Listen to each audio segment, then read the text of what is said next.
सादगी से जीते थे, लेकिन हर घर अपने भीतर कोई न कोई अनकहा दर्द छुपाए बैठा था। उसी गांव के एक छोटे से टूटे फूटे घर में रहने वाला माधव आज अपनी जिंदगी के सबसे कठिन फैसले के सामने खड़ा था। उसे जरा भी अंदाजा नहीं था कि आज उठाया गया उसका एक कदम उसकी पूरी किस्मत बदल देगा।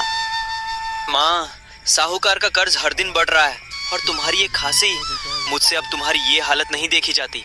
आज मैं पिताजी की पुरानी कढ़ाई निकालूंगा।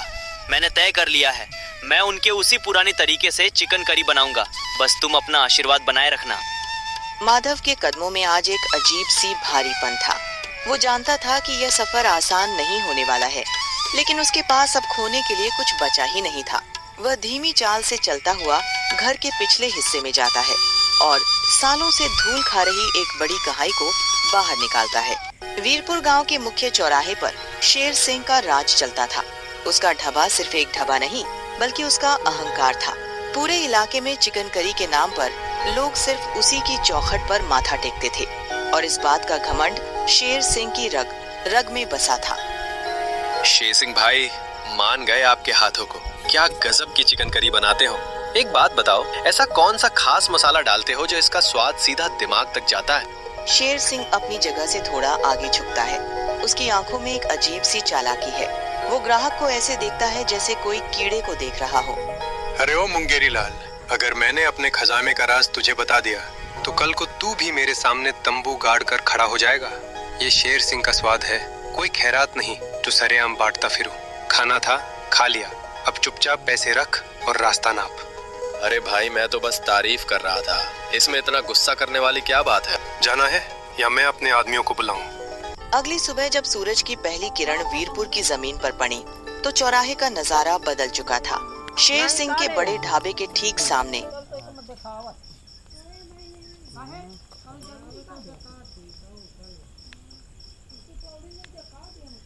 सड़क के उस पार माधव ने अपनी एक छोटी सी रेहड़ी खड़ी कर दी थी।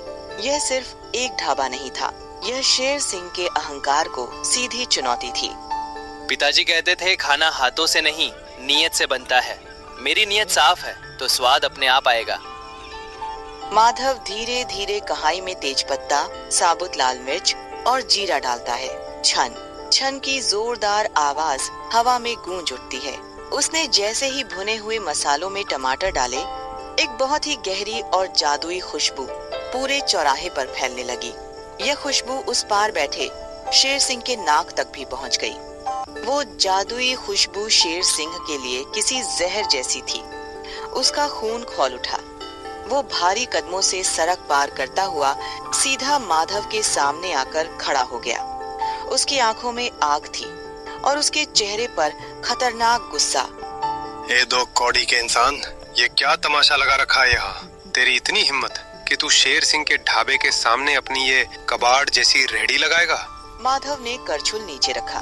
उसकी आंखों में डर की कोई जगह नहीं थी, बल्कि अपनी बीमार माँ और गरीबी से लड़ने की एक खामोश आग थी। ये सड़क किसी के बाप की जागीर नहीं है शेर सिंह, ये पंचायत की जमीन है। मैं यहाँ मेहनत की रोटी कमाने आया हूँ, किसी से भीख मांगने नहीं। यह सिर्फ मेरा राज चलता है। तू यह कुछ भी बेच, पर चिकन करी नहीं बेचेगा। अगर तूने मेरा धंधा खराब करने की कोशिश की तो याद रख, ऐसा अंजाम दूंगा कि गांव में शक्ल दिखाने लायक नहीं बचेगा। मेरा धंधा मेरी ईमानदारी से चलेगा। जिसके हाथ में स्वाद होगा, ग्राहक उसी के पास जाएगा। आपको अपनी चिंता करनी चाहिए। शेर सिंह की धमकियों का माधव पर कोई असर नहीं हुआ। दिन चढ़ने के साथ ही माधव के मसालों की खुशबू ने अपना जादू दिखाना शुरू कर दिया।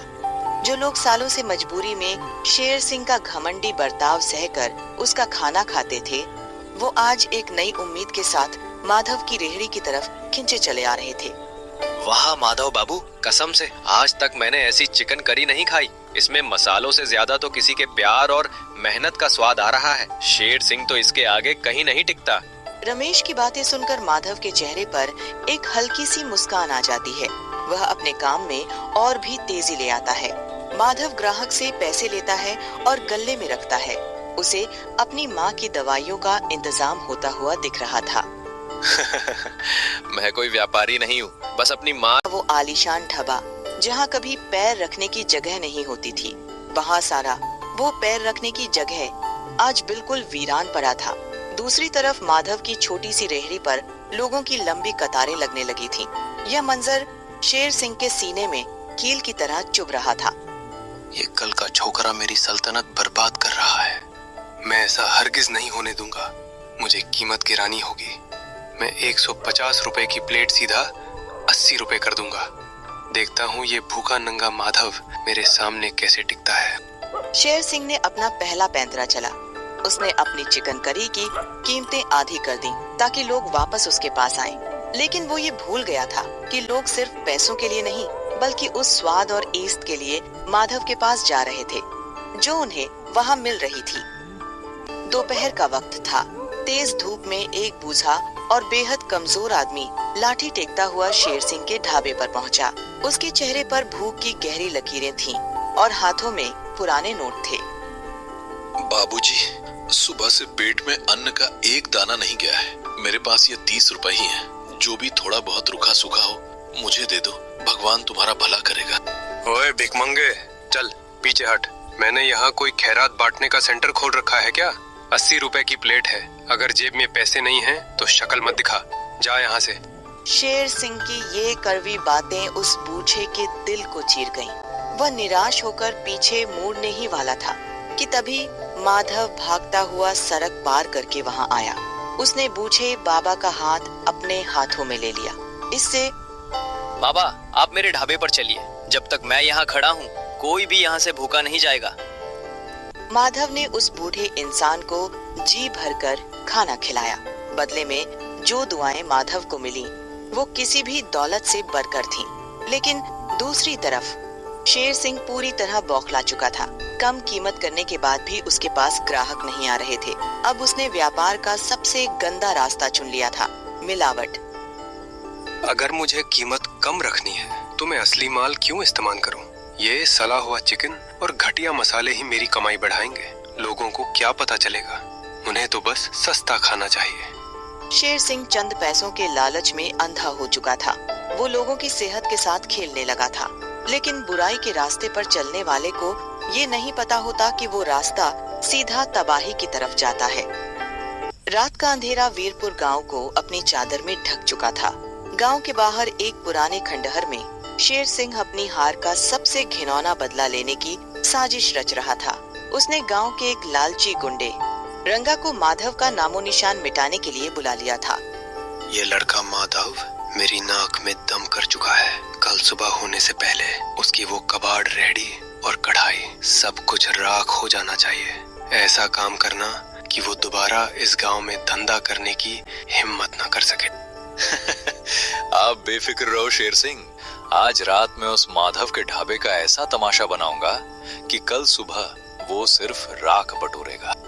अगली सुबह जब माधव वहां पहुंचा तो उसके पैरों तले जमीन खिसक गई।